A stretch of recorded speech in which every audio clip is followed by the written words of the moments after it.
जानिए कैसे हुई भगवान श्री कृष्ण की मृत्यु व कैसे खत्म हुआ पूरा यदुवंश। 18 दिन चले महाभारत के युद्ध में रक्तपात के सिवाय कुछ हासिल नहीं हुआ। इस युद्ध में कौरवों के समस्त कुल का नाश हुआ। साथ ही पांचों पांडवों को छोड़ धकर पांडव कुल के अधिकांश लोग मारे गए। लेकिन इस युद्ध के कारण युद्ध के पश्चात एक और वंश का खात्मा हो गया। वो था श्री कृष्ण जी का यदुवंश। महाभारत कौरवों और पांडवों के बीच हुए युद्ध का वो रूप है जिसने कुरुक्षेत्र की मिट्टी तक लाल कर दी थी। कहा जाता है इस भयंकर युद्ध में इतने लोगों ने अपनी जान गंवाई थी कि आज भी उनके लहू से कुरुक्षेत्र, जहां महाभारत का युद्ध लड़धा गया था, कि मिट्टी का रंग लाल ही है। महर्षि वेदव्यास ने महाभारत की कहानी को 18 खंडों में संकलित किया था।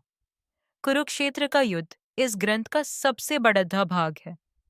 लेकिन युद्ध के पश्चात भी बहुत कुछ ऐसा रह गया जिसके विषय में जानना बहुत जरूरी है, जिनमें भगवान श्री कृष्ण की मृत्यु और द्वारका के नदी में समा जाने की घटना अत्यंत महत्वपूर्ण है।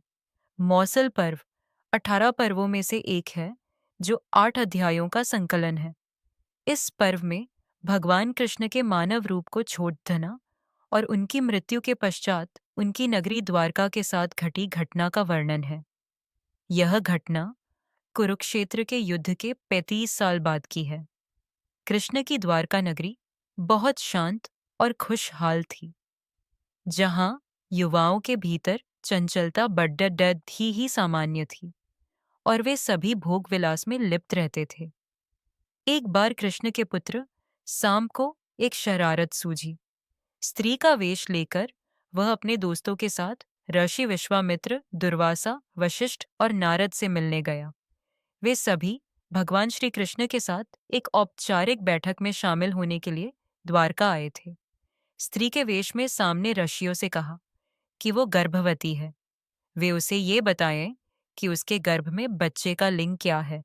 उनमें से एक ऋषि ने इस खेल को समझ लिया और क्रोधित होकर सांप को श्राप दिया कि वो लोहे के तीर को जन्म देगा, जिससे उनके कुल और साम्राज्य का विनाश होगा।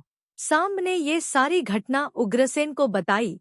उग्रसेन ने सांब से कहा कि वे तांबे के तीर का चूर्ण बनाकर प्रभास नदी में प्रवाहित कर दे। इस तरह उन्हें उस श्राप से छुटकारा मिल जाएगा। सांबा ने सब कुछ उग्रसेन के कहे अनुसार ही किया। साथ ही उग्रसेन ने ये भी आदेश दिया कि यादव राज्य में किसी भी प्रकार की नशीली सामग्रियों का ना तो उत्पादन किया जाएगा और ना ही वितरण। इस घटना के बाद द्वारका के लोगों ने विभिन्न अशुभ संकेतों का अनुभव किया। सुदर्शन चक्र, कृष्ण के शंख, उनके रथ और बलराम के हल का अदृश्य हो जाना, अपराधों और पापों में बढ़ोतरी होना, लाज शर्म जैसी चीजों का समाप्त हो जाना। चारों ओर अपराध, अमानवीयता और पाप का साया था। बुजुर्गों और गुरुओं का असम्मान, निंदा, द्वेष जैसी भावनाओं में उल्लेखनीय बढ़त आदि सब द्वारका के लोगों का जीवन बन गया था। ये सब देखकर भगवान कृष्ण परेशान हो गए और उन्होंने अपनी प्रजा से प्रभास नदी के तट पर जाकर तीर्थ यात्रा कर अपने पापों से मुक्ति पाने को कहा। सभी ने ऐसा ही किया, परंतु जब सभी यादव प्रभास नदी के किनारे पहुंचे तो वहां जाकर सभी मदिरा के नशे में चूर होकर भोगविलास में लिप्त हो गए। मदिरा के नशे में चूर सात्याकी कृतवर्मा के पास पहुंचा और अश्वत्थामा को मारने की साजिश रचने और पांडव सेना के सोते हुए सिपाहियों की हत्या करने के लिए उसकी आलोचना करने लगा। वही कृतवर्मा ने भी सात्याकी पर आरोप मढ़ने शुरू कर दिए। बहस बढ़ती गई और इसी दौरान सत्याकी के हाथ से कृतवर्मा की हत्या हो गई। कृतवर्मा की हत्या करने के अपराध में अन्य यादवों ने मिलकर सात्यकी को मौत के घाट उतार दिया। जब कृष्ण को इस बात का पता चला तो वे वहां पर प्रकट हुए और एरका घास को हाथ में उठा लिया। ये घास एक छड़ में परिवर्तित हो गई, जिससे श्री कृष्ण ने दोषियों को सजा दी। मदिरा के नशे में चूर सभी ने घास को अपने हाथ में उठा लिया और सभी के हाथ में मौजूद वो घास लोहे की छड़ बन गई, जिससे सभी लोग आपस में ही भिड़ गए और एक दूसरे को मारने लगे। वभ्रु, दारुक और भगवान कृष्ण के अलावा अन्य सभी लोग मारे गए। यदुवंश के नाश के बाद कृष्ण के ज्येष्ठ भाई बलराम समुद्र तट पर बैठ गए और एकाग्रचित्त होकर परमात्मा में लीन हो गए। इस प्रकार शेषनाग के अवतार बलराम जी ने देह त्यागी और स्वधाम लौट गए।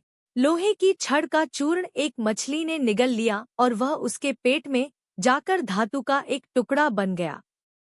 जीरू नामक शिकारी ने उस मछली को पकड़ा और उसके शरीर से निकले धातु के टुकड़े को नुकीला कर तीर का निर्माण किया। कृष्ण वन में बैठे ध्यान में लीन थे। जीरू को लगा वह कोई हिरण है। उसने कृष्ण पर तीर चला दिया जिससे श्री कृष्ण की मृत्यु हुई। कुछ समय बाद अर्जुन मदद लेकर द्वारका पहुँचे और कृष्ण की मृत्यु की खबर पाकर अत्यंत दुखी हो गए। कृष्ण के जाने के बाद द्वारका में उनकी 16,000 रानियां, कुछ महिलाएं, वृद्ध और बालक ही शेष रह गए। वे सभी इंद्रप्रस्थ के लिए रवाना होने लगे। इसके बाद उस क्षेत्र में सभी देवता और स्वर्ग की अप्सराएं, यक्ष, किन्नर, गंधर्व आदि आए और उन्होंने श्री कृष्ण की आराधना की। आराधना के बाद श्री कृष्ण ने अपने नेत्र बंद कर लिए और वे सशरीर ही अपने धाम को लौट गए। महाभारत युद्ध की समाप्ति के बाद जब युधिष्ठिर का राजतिलक हो रहा था तब कौरवों की माता गांधारी ने महाभारत युद्ध के लिए श्री कृष्ण को दोषी ठहराते हुए श्राप दिया कि जिस प्रकार कौरवों के वंश का नाश हुआ है ठीक उसी प्रकार यदुवंश का भी नाश होगा। इस प्रकार गांधारी का दिया हुआ श्राप सही साबित हुआ।